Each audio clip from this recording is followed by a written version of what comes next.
സംസ്ഥാനത്ത് കോടികളുടെ വിസ തട്ടിപ്പ് നടത്തിയ പ്രതികൾ പിടിയിൽ.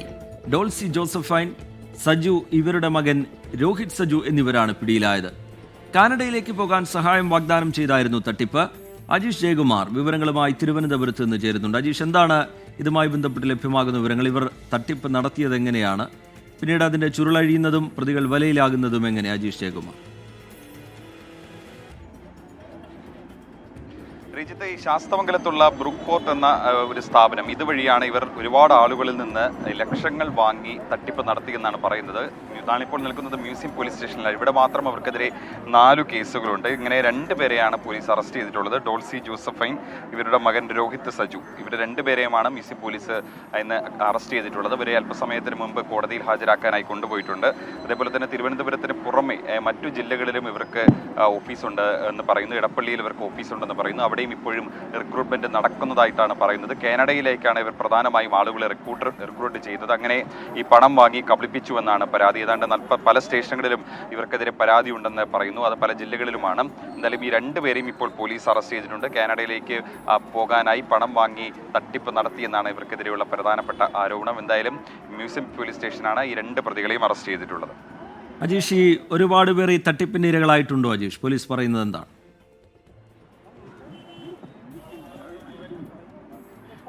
രീജിത്ത്, ഇപ്പോൾ ഈ പരാതിക്കാരെ തന്നെ നമുക്ക് ചോദിക്കാം. അതായത് ചേട്ടാ, ഈ നിങ്ങൾ എങ്ങനെയാണ് ഈ കമ്പനിയിൽ എത്തിയത്? ഇവരുടെ ഈ തട്ടിപ്പ് കമ്പനിയിൽ ബന്ധപ്പെട്ടത് എങ്ങനെയാണ്? എത്ര രൂപയാണ് നിങ്ങളുടെ നിന്ന് മേടിച്ചത്? എൻ്റെ മേടിച്ചത് 7 ലക്ഷം രൂപയാണ് മൊത്തം.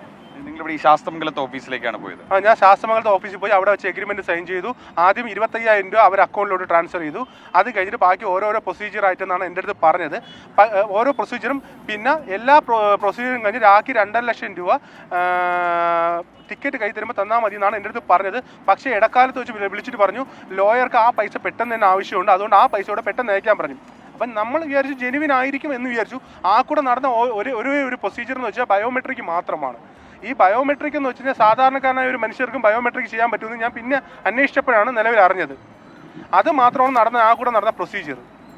മറ്റു ചിലർ കൂടെ ഉണ്ട്. ചേച്ചി, നിങ്ങളിൽ എത്ര രൂപയാണ് നഷ്ടപ്പെട്ടത്? 30,000 ഞാൻ കൊടുത്തിട്ടുള്ളത്. 10,30,000.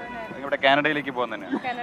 എന്ത് ജോലിക്കാന്നാ പറഞ്ഞത്? എനിക്കൊരു സൂപ്പർ മാർക്കറ്റ് ആണ്. പിന്നെ കുറച്ച് ദിവസം കഴിഞ്ഞപ്പോൾ ഇവര് സ്വന്തമായിട്ട് അവിടെ സൂപ്പർ മാർക്കറ്റ് തുടങ്ങുന്നുണ്ട്, അതിലേക്ക് കൊണ്ടുപോകാമെന്നും പറഞ്ഞ്. ഇതൊക്കെയാണ് ഓരോ പ്രാവശ്യവും ഓരോ സംസാരമാണ്. എനിക്കൊരു ഷോപ്പ് വരെ ഉണ്ടായിരുന്നതാണ്, ഞാൻ അതുവരെ കൊടുത്തായിരുന്നു. ഈ വീട് പണയം വെച്ചാണ് ലോൺ എടുത്താണ് ഈ ക്യാഷ് കൊടുത്തത്. പിന്നെ ലാസ്റ്റ് ഓഗസ്റ്റ് 7-ാം തീയതി 8-ാം തീയതിയാണ് ലാസ്റ്റ് ക്യാഷ് 4 ലക്ഷം രൂപ കൊടുത്തത് ഇവർ അക്കൗണ്ടിൽ ട്രാൻസ്ഫർ. നിങ്ങളെ കൂടാതെ ഇവിടെ വേറെയും ആൾക്കാർ പരാതിയുമായി എത്തിയിട്ടുണ്ടോ? ഇവിടെ ഞാൻ ചേട്ടാ, ഈ സ്റ്റേഷൻ മാത്രമല്ല, മൊത്തം 21 സ്റ്റേഷനിൽ FIR ഇട്ടിട്ടുണ്ട് നിലവിൽ. എരുമേലി സ്റ്റേഷനിൽ കഴിഞ്ഞ 2 ദിവസം മുന്നേ പോലീസുകാർ അന്വേഷിച്ച് വന്നിട്ടുണ്ടായിരുന്നു. ഇവരെ പട്ടം ബ്രാഞ്ചിൽ പോയി, ബാങ്കിൽ പോയി അതിൻ്റെ സ്റ്റേറ്റ്മെൻറ്റ് എടുത്തിട്ടുണ്ടായിരുന്നു. അവർ ഓഫീസിൽ പോയായിരുന്നു, അവരുടെ ഭർത്താവിൻ്റെ മൊഴി എടുത്തിട്ടുണ്ടായിരുന്നു. ആ പോലീസുകാർ ഏതോ ആ പരാതിക്കാരൻ്റെ ആയിട്ട് ഞാൻ ഇതുള്ളതുകൊണ്ട് ആ പോലീസ് എന്നെ വിളിച്ച് എൻ്റെ അടുത്ത് കാര്യം തിരക്കിയായിരുന്നു. അവരുടെ വീട്ടിൽ പോയായിരുന്നു, എല്ലാം അന്വേഷിച്ചായിരുന്നു.